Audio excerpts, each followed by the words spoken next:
Good morning. Hope you're enjoying your fall break. I am. It's really quite beautiful weather today, and I wanted to make a short video to tell you some things that we'll be doing this week in class, including Technical Assignment C, which is called HDR and Panorama. We're going to shoot that in class starting Wednesday.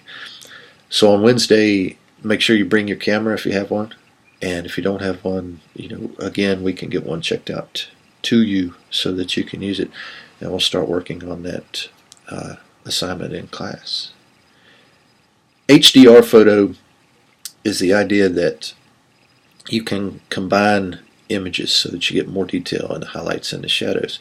Because, as I've said before, our eyes work really fantastically, and when we look at a scene, we can see details in the highlights and the shadows. Cameras don't have that much of a range. So when you make an exposure, really you're choosing whether or not you have details in the highlight area or the shadow.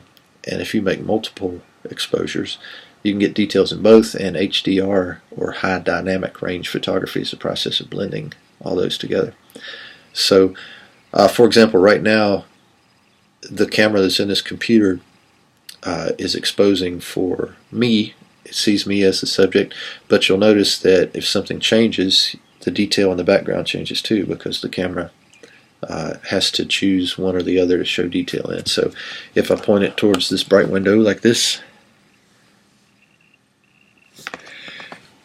you probably noticed that the inside of the room got really dark because it was showing detail on the outside. Again, the camera has to choose what to expose for.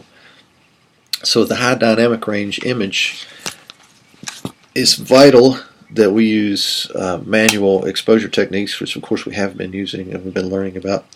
And the reason that it's vital is because we want to make different exposures for highlights and for shadows.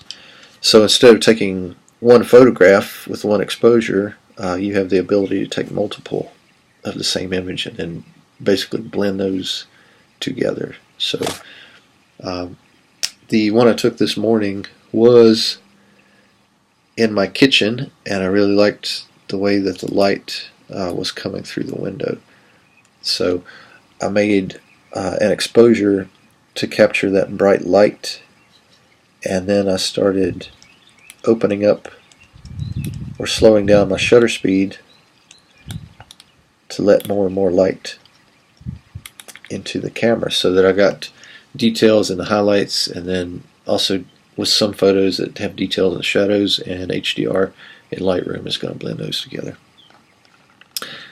That's what we're going to do on Wednesday. We're also going to do panoramic photos. That's another option that we have in Lightroom, is taking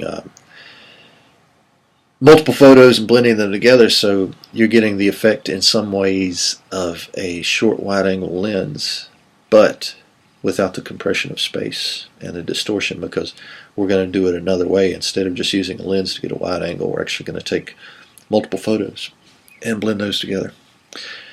I love to do that, and I hope you will too.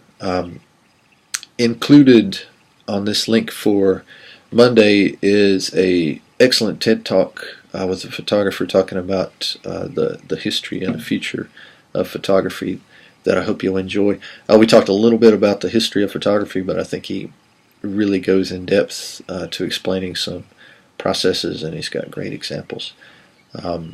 Also included is an expert from B&H Photography, which is a company that supplies lots of photographers based in New York, and he's talking about how he does the HDR process, and that'll give you a good idea about how it works. And then if you come into class Wednesday with that information, we can jump off from that and run with it. Also on Wednesday, we'll talk about the study guide for quiz number 2 that's coming up next week. One thing that you need to do for that is, for quiz number 1, we covered the reading in chapters number 1 through 4. For quiz number 2, we need to make sure that you've read chapters 5 and 7, which is about editing and organizing images. And of course we use Lightroom to do that, so there'll be some questions about Lightroom specifically as well. Hope you're having a great break, and you continue to.